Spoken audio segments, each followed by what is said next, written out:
अस्सलामुअलैकुम, मैं हूं गुलाम रसूल भट्टी और आप देख रहे हैं मेरा यूट्यूब चैनल। नाज़रीन, जैसा कि आप जानते हैं कि जुमा नून लीगियों पर भारी है और ये 2023 का आखिरी जुमा भी इन पर बिजलियां गिरा करके जा रहा है, कहर ढा करके जा रहा है और रोना धोना पड़ा हुआ है। आज जो इस्लामाबाद हाई कोर्ट से दो जस्टिस सुबहान ने चार्जशीट मौजूदा निगरान गवर्नमेंट और साबिक गवर्नमेंट के हवाले से तैयार की है और इमरान खान साहब को आज फिर बड़ा रिलीफ मिला है। ये तमाम तर सूरत हाल मैंने आपके सामने रखनी है कि किस तरह आज जस्टिस गुल हसन औरंगजेब साहब ने बड़ा खड़ा किया और इसके ऊपर जस्टिस बाबर सत्तार भी पीछे नहीं रहे। ये इसके ऊपर ये बड़ी अहम डेवलपमेंट्स आज इस्लामाबाद हाई कोर्ट से हुई है जो मैंने आपके साथ शेयर करनी है। लेकिन हमेशा की तरह खबरों की तफसीलात में जाने से पहले आपसे दरख्वास्त, चैनल को सब्सक्राइब कर लीजिएगा, बेल के आइकन को प्रेस कर लीजिएगा ताकि हर वीडियो का नोटिफिकेशन आपको मिल सके और वीडियो को लाइक ज़रूर कर दीजिएगा। आपके लाइक्स और कमेंट्स हमारे लिए बड़े हेल्पफुल है क्योंकि छोटा चैनल है, आवाज़ दबाने की कोशिश की जाती है, रिपोर्ट किया जाता है,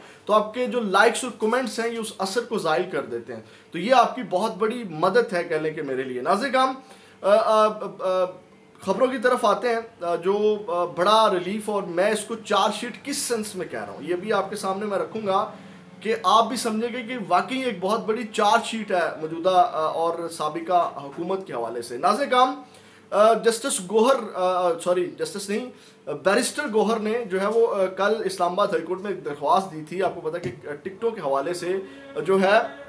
तो नाज़रीन, टिकटों के ऊपर मुशावरत के लिए उन्होंने दरख्वास्त दायर की थी और उस हवाले से जो है वो आज बैरिस्टर गौहर को इजाज़त मिल गई है। इमरान खान साहब से मुलाकात की और उन्होंने कहा है कि आप जाकर के टिकटों के ऊपर इमरान खान साहब से जो है वो मुशावरत कर सकते हैं।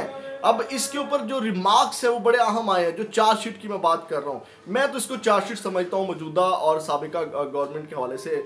आप क्या समझते हैं? आप अपना फीडबैक कमेंट बॉक्स में, कमेंट सेक्शन में जो है वो दे सकते हैं। नाज़रीन, अब रिमार्क्स सुनिएगा जो उन्होंने बड़े ज़बरदस्त दिए। उन्होंने अहम निगरान हुकूमत के जानिबदाराना किरदार के ऊपर जो है वो अहम रिमार्क्स दिए। उन्होंने सबसे पहले तो जो उन्होंने एडिशनल अटॉर्नी जनरल है और एडवोकेट जनरल हैं उनकी जानिब से जब समाअत हुई तो उन्होंने इसकी मुखालफत की। ठीक है, ये निगरान गवर्नमेंट के नुमाइंदे हैं और उन्होंने मुखालफत की है इसके ऊपर। तो इसके ऊपर जो उन्होंने बरहमी का इजहार किया और उन्होंने कहा कि सुप्रीम कोर्ट से आने वाला इजाफी नोट आपके लिए काफ़ी नहीं था। सुप्रीम कोर्ट के बाद क्या मुझसे भी अपने खिलाफ नोट लिखवाना चाहते हैं? एडवोकेट जनरल और एडिशनल अटॉर्नी जनरल ऑफिस निगरान हुकूमत की नुमाइंदगी कर रहे हैं और उनको गैर जानिबदार होना चाहिए। निगरान हुकूमत के ज़ेरे निगरानी खौफनाक जो निज़ाम चल रहा है, इंतहाबी मुशावरत की इजाज़त भी नहीं, निगरान हुकूमत के इंतखाबात को डीरेल करना चाहती है। जस्टिस ये आप देखें कि मौजूदा निगरान हुकूमत के ख़िलाफ़ ये मैं इसको चार्जशीट समझता हूँ कि ये खौफनाक, यानी कि ये पूरा उन्होंने कहा कि निज़ाम इस वक्त जो है वो पूरा खेल चल रहा है, यानी कि ये बाकी जमातों को सपोर्ट कर रही है। ये भी जो लेवल प्लेइंग फील्ड है ये बड़े वाज़ह होती है आज इन जस्टिस साहब के रिमार्क से। तो नाज़रीन, यहाँ से आप अंदाज़ा लगाइए चार्जशीट है मौजूदा निगरान गवर्नमेंट के हवाले से और जो बाकी पार्टी जमातें हैं उनकी असलियत और मौजूदा निगरान गवर्नमेंट को नंगा कर दिया कि वो इस वक्त कहाँ स्टैंड कर रही है। नाज़रीन, बात यहाँ नहीं रुकती, आगे बढ़ते हैं। आपको याद है जो एक केस था उनके हवाले से जो शहरियार अफरीदी हैं और शदाना गुलजार उनकी जो गिरफ्तारी की गई थी। जस्टिस बाबर सत्तार, आपको पता है कि बड़े दबंग जस्टिस हैं और बड़े गैर जानिबदाराना और धड़ल्ले से वो चीज़ों को सुनते हैं। ऑडियो केस भी उन्होंने बड़ा धड़ल्ले से सुना और अब ऑडियो कोई नहीं आ रही जब से उन्होंने केस लगाया हुआ है। नाज़रीन, उन्होंने डिप्टी कमिश्नर 3 MPO ऑर्डर जारी, यानी कि डिप्टी कमिश्नर, ये केस ये था कि डिप्टी कमिश्नर 3 MPO का ऑर्डर जारी कर सकता है या नहीं कर सकता, जिसके तहत शहरियार अफरीदी और शदाना गुलजार को जो है वो पकड़ा हुआ था। तो अब उन्होंने ये फैसला, महफूज फैसला सुनाया। उन्होंने कहा कि डिप्टी कमिश्नर 3 MPO ऑर्डर जारी नहीं कर सकता और 3 MPO इख्तियारात का कानून गैर कानूनी है और 3 MPO का इख्तियार सिर्फ वफाकी कबीना के पास होना चाहिए। शहरियार अफरीदी शदाना गुलजार के डिप्टी कमिश्नर जो 3 MPO का ऑर्डर जारी किए वो गैर कानूनी है। अब ये भी नाज़रीन एक चार्जशीट है, यानी कि ये कह लें कि निगरान हुकूमत जो साबिका गवर्नमेंट है उनकी गवर्नमेंट में ये तमाम चीज़ें हुई और गैर कानूनी है। तो ये चार्जशीट है कि उन्होंने ये गैर कानूनी जो है वो हरकत की और डिप्टी कमिश्नर ने उस गवर्नमेंट के कहने के ऊपर की।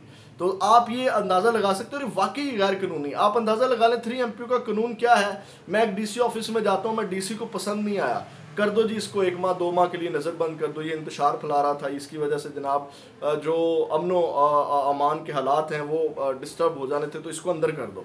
कोई सबूत की ज़रूरत नहीं है, कोई किसी गवाह की ज़रूरत नहीं है, कोई किसी जगह जाने की ज़रूरत नहीं है, जनाब इसको बंद कर दो। ये मतलब इतना गैर कानूनी ये केस है। तो नाज़रीन, ये आज 2 बड़ी अहम डेवलपमेंट्स हुई हैं और ये वाकई ये जो कानून है ये नहीं होना चाहिए 3 MPO वाला जो कानून है। और इसको जैसे नैब जो है वो पॉलिटिकल इंजीनियरिंग के लिए इस्तेमाल हो रहा है, उस इदारे को भी ख़त्म हो जाना चाहिए। और ये जो 3 MPO है इसको भी जो है वो सियासी जो लोग हैं वो अपने मुफाद के लिए इस्तेमाल करते हैं। तो ये आज 2 बड़ी अहम डेवलपमेंट्स हुई हैं। मैं तो इसको मौजूदा और साबिका PDM की जो गवर्नमेंट थी उस हवाले से ये दोनों जो एक तो ये जो महफूज फैसला आया है ये भी चार्जशीट है, और दूसरी जानब जो अहम रिमार्क्स आए हैं जस्टिस गुल हसन औरंगज़ेब के, उनको भी मैं चार्जशीट समझता हूँ कि उन्होंने मौजूदा जो निगरान गवर्नमेंट है उसको भी नंगा कर दिया कि वो खौफनाक निज़ाम चल रहा है उनकी क़यादत में। और बाकी आप समझ रहे हैं कि ये सारी चीज़ें कहाँ चलती हुई हैं। अब नाज़रीन काम आते हैं, एक और बड़ी अहम खबर मैं आपके सामने रखना चाहता हूँ, एक शौकत खानम के हवाले से। शौकत खानम के हवाले से एक तकरीब थी इस्लामाबाद मैरियट होटल के अंदर फंड रेजिंग की। तो उसका NOC पहले हुकूमत उसकी इजाज़त देती है, फिर जब कॉन्सर्ट का फंड रेजिंग कॉन्सर्ट था वो जो उसका टाइम आता है तो उसका NOC कैंसिल कर दिया जाता है, फंड रेजिंग नहीं करने दी जाती। शौकत खानम वो हॉस्पिटल है जिसके ऊपर आज तक उंगली नहीं उठी। ये इस हद तक जो है वो गिर चुके हैं कि उस जहाँ पे गरीबों का कैंसर का इतना महंगा इलाज जो है वो मुफ्त होता है, वो भी उसके ऊपर भी ये कह लें कितने कम ज़र्फ हैं कि अब उस जानिब इन्होंने प्रोपेगेंडा का रुख कर दिया है। उस शौकत खानम जो एक कह लें कि एक फ्लाई इदारा है उसके ऊपर भी इन्होंने अटैक कर दिया इमरान खान की वजह से। ये इमरान खान की ज़्यादती दुश्मनी में इतना गिर चुके हैं कि हर चीज़ को टारगेट कर रहे हैं, वो कितना मुतासिर होगा। लेकिन तहरीक इंसाफ वाले वहाँ पे भी इनको जवाब दे रहे हैं, वो और तरीके से फंड रेजिंग उन्होंने स्टार्ट कर दी है।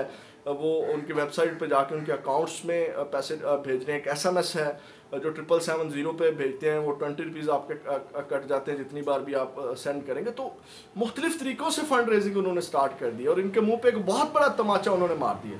अब ये इसके ऊपर भी आपने एक अपना पूरा कमेंट सेक्शन में एक प्रॉपर कंपेन लॉन्च करनी है और इनको जवाब देना है। इन्होंने ये जो घटिया हरकत की है जहाँ पे मुफ्त इलाज होता है लोगों गरीबों का, और कैंसर कितना आपको पता ख़तरनाक मर्ज़ है, उसके ऊपर इन्होंने अटैक कर दिया। आप अंदाज़ा लगा लें किस हद तक इनकी अकल चेक कर लें यार। आप खुदा का खौफ करें, बहादुर बने, दलेर बने, क्या हो गया? आपको गवर्नमेंट नहीं मिलेगी, आराम से आप अपोजिशन में जाकर के बैठें, लेकिन ना मुल्क का बेड़ा गर्क करें, ना अपने लिए नफरत बढ़ाएं। आप अपने लिए भी जो है वो मजीद रास्ते तंग कर रहे हैं आवाम की नज़र में। आपको तो जो झूठे सर्वे करवाए जा रहे हैं ना कि आपके हक में आ रहे हैं, आपके हक में नहीं आ रहे। तो ये नाज़रीन काम अहम अपडेट से रिलेटेड में आपके साथ दोबारा मुलाकात होगी। अपना बहुत ज़्यादा ख्याल रखिएगा। पाकिस्तान जिंदाबाद।